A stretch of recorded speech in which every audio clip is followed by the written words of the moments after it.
Bonjour à tous, donc aujourd'hui une nouvelle rubrique sur cette chaîne YouTube. Donc ce sera avec cette rubrique que je pensais appeler série ciné ou ciné-série, je suis pas trop sûr, il faut que je vois un petit peu quel nom est dispo et quel nom est déposé. Donc je pensais parler de sortie film, mais sous un angle plus... l'étudier en fait sous un... étudier les numbers 2, 3, 4, sous un angle cohérence par rapport à leur propre saga. Donc ça me permet en fait de parler un petit peu de Les Gardiens de la Galaxie, le dernier film Marvel, puisque la logique des films Marvel commence à devenir en fait à être semblable à une logique de série télé, ce qui peut agacer certains téléspectateurs, comme ça peut amuser d'autres spectateurs, non les fans de Marvel dont je fais partie. Donc avec Les Gardiens de la Galaxie, c'est la quatrième ou cinquième saga franchise de Marvel. Mais elle a de particulier qu'elle part sur des bases qui ont l'air d'être neufs, qui ont l'air d'être de partir sur une autre direction que les autres franchises. Donc les films Marvel, on compte maintenant 4-5. Alors si je m'abuse, il y a donc Iron Man, l'Incroyable Hulk, même s'il n'y a eu qu'un volet, le film de Le Terrier, Captain America, Thor et Avenger. Et donc les Gardiens de la Galaxie, ça fera ni plus ni moins que la cinquième franchise à nourrir en fait cette saga quoi, la saga Marvel. Donc je pensais étudier sous un angle qu'est-ce qui rend cette saga les Gardiens de la Galaxie indépendant, qu'est-ce qui fait qu'on peut voir le film tout seul sans avoir vu les 9 autres premiers qui appartiennent à la même boîte de production. Et qu'est-ce qui en fait un film charnière dans cet univers. Donc qu'est-ce qui fait que le film est indépendant? Ce film pose de nouveaux personnages, un nouvel univers. Donc les personnages sont Star-Lord, Gamora, Rocket Raccoon, Drax le Destructeur si je m'abuse, et Groot, le Josable Groot, le I Am Groot, qui est doublé par Vin Diesel dans les 5 langues différentes. Oui, dans 5 langues différentes, c'est bien en VF, c'est bien la voix de Vin Diesel qu'on entend. Donc ces 5 nouveaux personnages ont 5 arcs narratifs différents. Donc Star-Lord, Gamora est un petit peu plus trouble. Enfin, c'est la fille de Thanos. Enfin, je fais pas de spoiler à ce sujet-là. Elle est présentée comme ça. C'est la fille de Thanos et elle a un petit peu un côté. On sait pas trop de quel bord elle est. C'est ce qui fait son intérêt dans le film. Et Drax, en fait, c'est la brute. C'est lui qui cherche à se venger, qui est un petit peu solo en fait, et c'est un petit peu l'intérêt de ce personnage-là, mais à peu près comme tous les autres personnages dans le groupe. C'est-à-dire que chacun a un arc narratif propre, et le film les montre en fait comment ils vont pouvoir faire travailler ensemble, avoir un intérêt commun dans cette quête qui se développe au fur et à mesure du film. Alors la quête, c'est un petit peu une quête un peu bidon, hein, c'est un MacGuffin, hein, là on est en plein Star Wars à ce niveau-là, c'est comme... Dans Star Wars, il y avait, si vous vous rappelez bien du film, le premier, Un Nouvel Espoir, celui qui est sorti en 77. La quête en fait de Luke Skywalker était simplement sauver la princesse Leia, et à travers cette mission en fait, se greffer tout un groupe qui allait devenir le groupe phare de la saga. Mais là c'est à peu près pareil avec les Gardiens de la Galaxie, c'est-à-dire qu'il y a une quête au sujet d'un orbe, d'un objet en fait convoité par tout le monde. Et à travers cette mission, en fait, va se constituer le groupe des Gardiens de la Galaxie. Donc, la quête en elle-même est un petit peu... C'est le MacGuffin proprement parlé, hein. Mais en fait, l'intérêt de cette quête, c'est simplement de voir les liens se tisser au sein du groupe, pour voir ce groupe se composer. Et donc, ce film aussi est dépendant par rapport au style du film. Contrairement aux autres films Marvel, contrairement à Iron Man, Thor, Captain America, le style du film c'est du space opéra, mais vraiment poussé à un niveau, on n'a jamais vu ça depuis Star Wars ou John Carter dernièrement, il y a 2 ans. C'est-à-dire qu'il n'y a aucun lien en fait avec la Terre. Star-Lord, on pourrait le voir dans ce film comme du vrai space opéra à Flash Gordon, en fait vraiment c'est un dépaysement total à ce niveau, les décors sont superbes d'ailleurs. Donc l'univers en fait est frais par rapport aux 4 premiers films. Mais c'est la première fois que les éléments mis en scène sont vraiment expliqués, explicités. Donc il y a Thanos, avec la fille de Thanos, qui est évoquée plusieurs fois.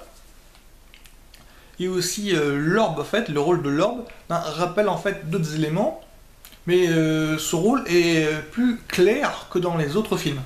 J'y reviendrai après. Donc, donc la particularité des Gardiens de la Galaxie, c'est simplement son rythme effréné, son action menée de tambour battant, quoi. C'est un film en fait, c'est du pur Indiana Jones dans l'espace. Simplement que le film se veut un film d'aventure avec c'est trépidant, c'est vraiment du serial comme on n'avait plus vu depuis un moment. Hein. Ça rappelle plutôt les films genre Indiana Jones évidemment, mais La Momie aussi, Star Wars, c'est vraiment toute cette catégorie de films populaires pour grand public quoi. Et qu'est-ce qui fait que ce film est connecté aux autres films Marvel? Alors les autres films Marvel, depuis le premier, surtout le deuxième en fait, qui vraiment inscrit le film dans une démarche de construire un univers à part, appartiennent en fait à ce qu'on appelle le Marvel Cinematic Universe. Alors, l'univers cinématographique de la Marvel. Dans les films Marvel, il y a cette particularité de poser des éléments qui font référence à d'autres films. Donc, il y a tout un système de clin d'œil qui permet ça. Alors, un truc tout bête, il y a ce qu'on appelle les Easter eggs. En français, les œufs de Pâques. Et ce système-là, c'est simplement, on pose des éléments qui n'ont pas été présentés avant, mais simplement pour annoncer d'autres éléments dans les prochains films. Par exemple, dans le premier Iron Man, il y a l'agent Coulson, qui a un look un petit peu de bureaucrate. Cette personne-là, en fait, travaille pour le SHIELD, mais le SHIELD, en fait, l'organisation du SHIELD, ne sera présenté que dans Avengers. Pareil pour le marteau de Thor dans Iron Man 2. Le marteau de Thor dans Iron Man 2 est visible en scène post-générique, il faut rester tout le temps après le générique de fin dans le film Marvel, pour voir un petit peu les prochaines annonces. Et d'ailleurs, l'émission en fait, de Coulson dans Iron Man 2, en fait, renvoie au film Thor.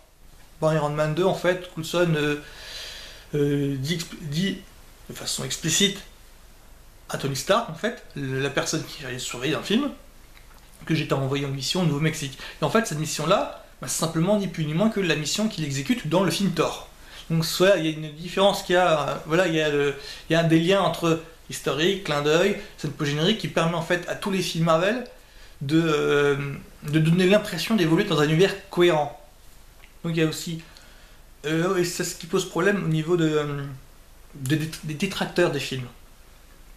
C'est-à-dire que les films Marvel comportent un certain humour. Et le problème qu'il y a avec cet humour, c'est que ce n'est pas les films Marvel qui l'ont instauré. Il n'y a pas cette espèce d'humour bas du front, ne vient pas des films Marvel en général. Alors, le problème que les détracteurs peuvent avoir, c'est simplement que cet humour, en fait, on a vu le côté work in progress, le côté développement de cet humour. Les studios Marvel ont tâtonné pour trouver un juste équilibre dans cet humour. Comment traiter en fait des personnages, mais de façon pour qu'ils soient abordables par tout le monde, y compris ceux qui ne lisent pas les comics. Et donc, il faut savoir qu'avant que les films Marvel, avant Iron Man 1, il y a eu X-Men et Spider-Man, qui laissaient déjà des pistes quant à comment traiter les personnages de bande dessinée pour qu'ils soient abordables par le grand public. Dans X-Men numéro 1, il y avait pas mal d'humour à ce niveau-là. Le pitch de X-Men numéro 1, c'est simplement Wolverine, qui est un petit peu à côté hors la loi, enfin qui avait un côté... James Marsden, l'acteur qui interprète Cyclope, le résume très bien. C'est que Cyclope, le personnage incarné par James Marsden, pour James Marsden, Cyclope, c'est Luke Skywalker, Wolverine et Han Solo.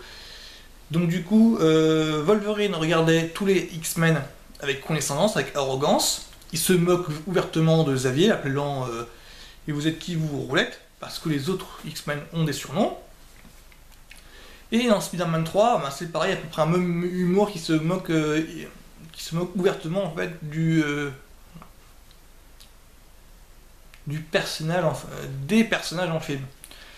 Moi je suis un grand fan dans Spider-Man 3 de la fameuse scène où Peter Parker danse parce qu'il est atteint par le symbiote. Alors moi je l'adore parce que ça correspond parfaitement à la caractérisation de Peter Parker influencé par le symbiote qui le désigne totalement.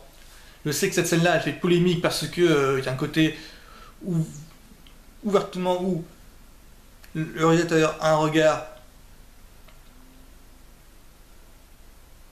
je dirais, un peu potache sur son personnage, mais ça correspond bien à l'univers du film.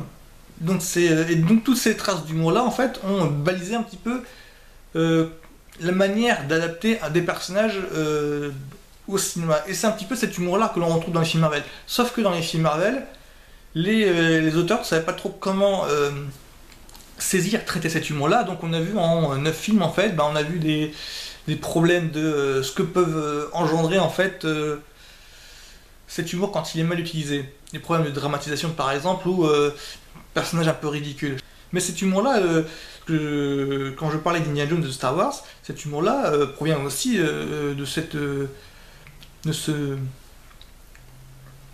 cinéma populaire, puisque dans Indiana Jones dans Star Wars, il y a pas mal d'humour dans ces films-là. Même si on traite de sujets graves, même si on traite de sujets sérieux, même si on traite des personnages avec sérieux, sincérité, même si même s'il n'y a pas de condescendance, de cynisme de la part des auteurs, n'empêche que les auteurs parviennent à construire et mettre en scène des situations comiques, humoristiques. Dans Indiana Jones, dans le troisième par exemple, il y a un petit gag tout bête. Indiana Jones est dans un tank, il y a une dizaine de nazis qui débarquent sur le tank. Indiana Jones en fait tire en fait sur un nazi, il se trouve en fait qu'au moment de débarquer, tous les nazis se sont trouvés en file indienne et le résultat étant que Indiana Jones les tire d'une seule balle. L'humour vient qu'il a réussi à faire un exploit, alors que il en est lui-même surpris, il regarde son flingue, comment j'ai fait mon compte. Et c'est un gag proprement hilarant, alors que la situation est pleine de tension, et ça ne détruit en rien la tension.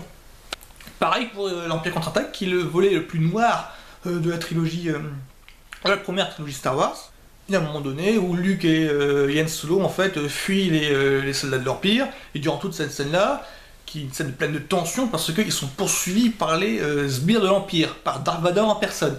Et dans cette scène-là, les deux ne cessent pas de se chamailler pour savoir qui a raison, qui a tort, parce que Han Solo est touché au plus vif, étant l'homme d'action, et il n'arrive pas à bien manœuvrer son vaisseau pour pouvoir partir, pour pouvoir fuir.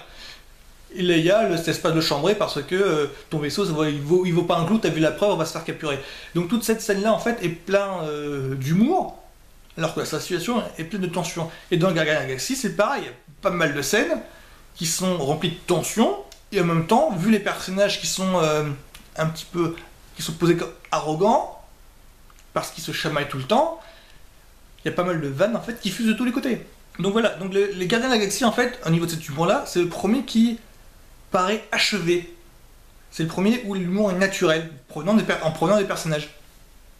Donc les Gardiens de la Galaxie, en fait, ils pourraient se voir comme deux films en un. Le premier, dans un cas, c'est le premier volet d'une saga, qui laisse des portes ouvertes pour d'autres par la suite, mais comme le premier Star Wars de 77, il y avait pas mal de pistes à explorer par la suite. Dark Vador, par exemple, il n'est que l'homme de main du grand méchant, du gros Moff Tarkin, avant de devenir vraiment le bad guy ultime des volets suivants. Ben là c'est pareil, il y a des tas de situations, les arcs narratifs par exemple des personnages ne sont pas résolus par la plupart, on se doute très bien qu'ils vont être développés par la suite, mais ça ne dérange pas dans le contexte de ce premier volet là, on sait très bien que l'objectif des personnages c'est la mission à proprement parler. On s'en doute très bien, et ce n'est pas gênant par la suite si les arcs narratifs ne sont pas tous résolus.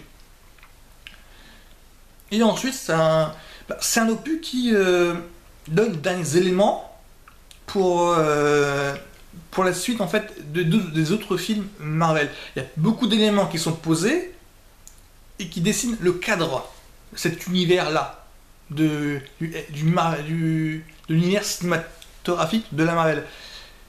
Donc là, c'est des éléments qui viennent, on sait à partir de là, ceux qui ont vu en fait les 9 premiers films, et qui découvrent en fait les Gardiens de la Galaxie en ayant suivi tous les indices laissés dans les 9 premiers, on peut deviner le but de tout ça. Le point où les auteurs des films veulent en venir. Donc voilà, c'est tout ce que je voulais dire sur Gardiens de la Galaxie. Donc Il y a un petit côté évidemment série télé dans les films Marvel, mais c'est pas dérangeant. C'est pas les films Marvel hein, qui ont inventé ce principe-là de traiter un film comme une série télé. Les aventures, le générique des Gardiens de la Galaxie en fait rappelle beaucoup Indiana Jones pour vous donner un exemple. Parce qu'Indiana Jones c'est un pur produit en fait, enfin c'est un pur produit, c'est un hommage à toute une culture de céréales. J'en ai parlé d'ailleurs dans une autre vidéo, hein, les dossiers du cyborgien, le cliffhanger. C'est un pur produit, c'est un pur hommage à ce qu'était le genre de céréales, qui est plus proche du cinéma que de la télévision, même si le céréal a introduit les codes de série télé. Et pourtant, Indiana Jones c'est un pur hommage à ce niveau-là. Ben, les Gardiens de la Galaxie en fait rend hommage à toute cette culture-là, en fait, à tout ce cinéma populaire-là. Ça définit un cadre, autant dans les codes que au niveau de l'histoire. Ce qui fait qu'on peut être pris facilement dans le film, tout en ayant rien vu des autres films Marvel. Et ça donne envie en fait de s'intéresser aux autres films Marvel. Tout en étant une superbe récompense à tous les fans de Marvel, puisque vu tout l'univers qui est balayé, en fait, qui est brassé dedans, c'est un super cadeau. Donc voilà. Merci beaucoup, au revoir, à bientôt.